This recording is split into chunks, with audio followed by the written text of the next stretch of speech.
Bagi Ayu, ayahnya adalah sosok yang sangat mengerikan. Papa itu seperti setan. Jadi kalau dia pulang kantor itu aku ketakutan sekali. Karena aku pikir pasti akan kena pukul. Rasa takut terhadap ayahnya terus menyelimuti hati dan pikiran Ayu. Sebuah peristiwa tragis pun menantinya di depan mata. Itu mainan aku sebenarnya. Terus kakak aku rebutin gitu. Terus dia tarik, aku nangis dong. Papa dengar aku nangis. Dia langsung datang nyamperin kita. Terus dia nangis, kalian nangis. Dia bilang begitu. Dia jambak rambut kita, dia gotong gitu ya, jambak. Terus dia masukin ke kamar, dia lempar kamu gitu aja. Lalu pintu ini dikunci gitu. Awalnya sih dia ambil pukulan tilam, dia pukul gitu ya. Berulang-ulang sampai kita mundur sampai ke sudut tembok. Seperti kesetanan, sang ayah terus melanjutkan perbuatan gilanya. Dia ambil kopelnya gitu, kopel yang besinya di tengah yang besar itu ya. Dia pukul terus ya, dia pukul. Sampai dia nggak sadar, dia pukul aku berulang kali di kepala. Dan itu darah itu mengalir terus gitu ya, mengalir. Terus kakakku teriak, adikku meninggal gitu. Aku nggak bisa nangis lagi, maksudnya nggak bisa teriak lagi, ampun Pak, aku hanya diam aja. Mama itu gedur-gedur pintu dan mama itu masih yang mertua. Dia gedur, buka, anakku meninggal, dia gedur terus pintu. Tapi papa nggak buka pintu ini gitu. Sampai dia sudah merasa puas, akhirnya dia hentiin. Pak. Saya kaget melihat sisiri kepalanya sudah berdarah-darah. Yang dapat saya lakukan hanya memeluk dia lah, mengasihi dia. Mama langsung gendong aku, terus papa bilang gini, kalau kau bawa ke rumah sakit, saya akan bunuh kau gitu ya. Jangan bawa nenek ke rumah sakit. Jadi itu di kepala aku itu hanya dikasih minyak tanah, disiram minyak tanah, itu aja. Terus dibalut pakai kapas gitu ya, di darahnya itu di stopin gitu ya. Terus dicampur spiritus itu. Nah, aku sih diam aja. Aku orangnya nggak suka berontak ya, tapi itu tertanam di hati aku gitu. Dan buat aku itu maksudnya nggak sayang banget lah sama papaku. Dia tuh nggak apa-apa banget gitu, dan aku nggak suka banget sama dia. Ya perasaan aku sangat sakit ya, maksudnya terluka banget ya. Aku pikir sih begini, Tuhan kalau memang seperti ini terus, lebih bagus dia Tuhan matiin aja aku gitu. Aku juga nggak mau di dunia ini. Setibanya dia di rumah, dia nanyakan uang sama saya. Kemana kau bikin semua uang? Terus saya bilang, ya uang yang udah habis saya bagi-bagi untuk anak sekolah, untuk ini, ya untuk makan di rumah. Tapi dia tidak peduli, dia tidak percaya. Diambilnya keluar sama saya, terus mau ditancapkan sama saya, ya dengan saya takut, saya lari dari rumah, kabur saya dari rumah, saya tinggalkan mereka dengan anak-anak. Tidak bisa melampiaskan semua amarahnya pada sang istri. Hidup anak-anaknya pun berada di ujung maut. Jadi kita itu semua disuruh berderet-deret di lantai sesuai dengan usia. Dia sambil tertawa loh, sambil itu kelewang itu diayun-ayunkan begitu. Itu kelewang sangat tajam banget gitu ya. Dia tertawa kayak orang gila. Mama kalian tidak pulang. Kalau mama mau nggak pulang, saya hitung sampai 3, saya akan penggal kepala kalian semua. Saya bilang, Tuhan udah mati deh. Itu kerasa udah di leher gitu. Kakak aku nomor 1, kakak aku Maria itu diutus ya, maksudnya disuruh mama pulang. Karena ketakutan anak saya dipotong, akhirnya saya pulang. Nah, ya udah mama pulang, bertengkar lagi gitu ya.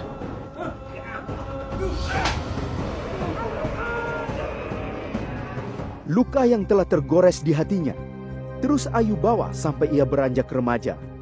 Kekejaman sang ayah tidak pernah berhenti dalam kehidupannya. Papa kan minta pisau, dia memotong sesuatu gitu ya. Yosi, mana pisaunya gitu ya. Terus adik aku lama kasih pisau. Oh ini pak gitu. Dia langsung ambil pisau ini. Lama ya. Hah, itu aja kau lama ya. Dia langsung lempar pisau ini. Seharusnya karena itu ke ini dia, ulu hati dia. Tapi nggak tahu kenapa itu pisau nggak kena ke ulu hati, jatuhnya ke kaki. Papa ini apaan sih? Dia nggak puas. Dia itu nggak puas gitu. Maksudnya udah siksa lempar begitu enggak. Adik aku nangis kan, pokoknya nangis gitu kan. Dia nggak puas lagi. Dia berdiri dengan tongkatnya ini mau kejar adik saya ini.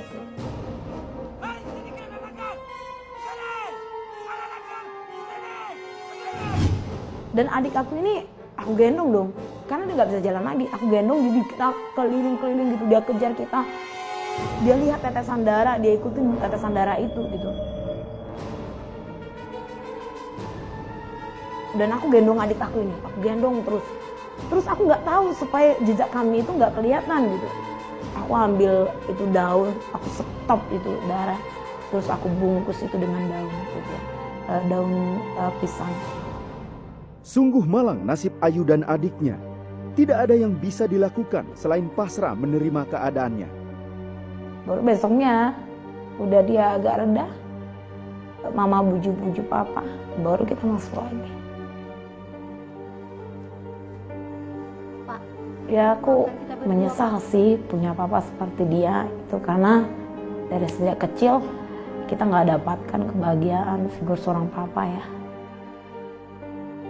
Semakin kita besar, semakin dia sering nyiksa kita.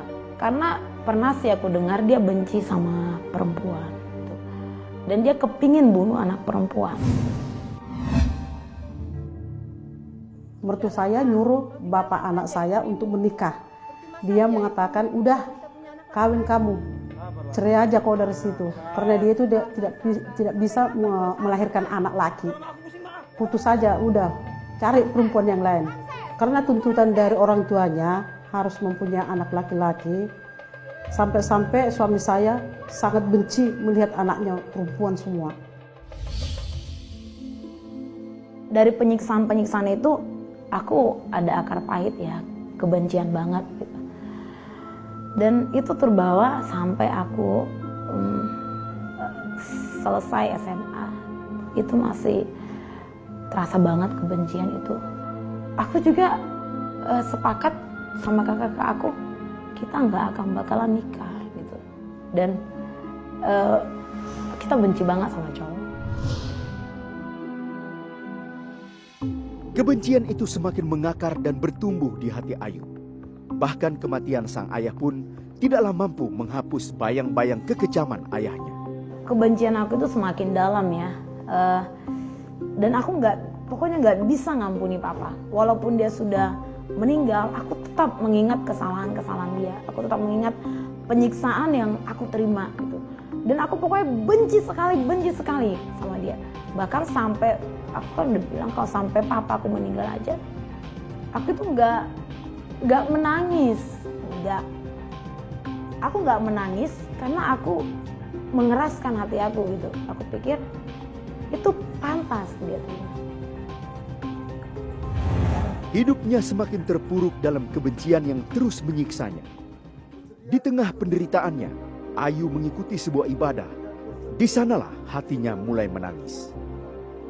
Nah aku ke depan, kita itu sujud. Aku bilang sama Tuhan, Tuhan ampunilah aku gitu, ampuni aku Tuhan. Aku nggak mau benci, sebenarnya aku nggak mau benci, tapi ini nggak bisa hilang Tuhan gitu, ini nggak bisa hilang. Tuhan tolong aku gitu. Tapi itu kayak seperti ada batu di hati aku, dan itu batu itu nggak bisa diangkat gitu. Orang nggak tahu apa yang aku rasakan gitu. Aku menjerit, Tuhan tolong aku mau dipakai Tuhan tolong gitu ya. Aku mau dipulihkan, aku nggak mau benci sama papaku, aku nggak mau gitu. Tapi itu ada ingatan, ada kayak flashback begitu.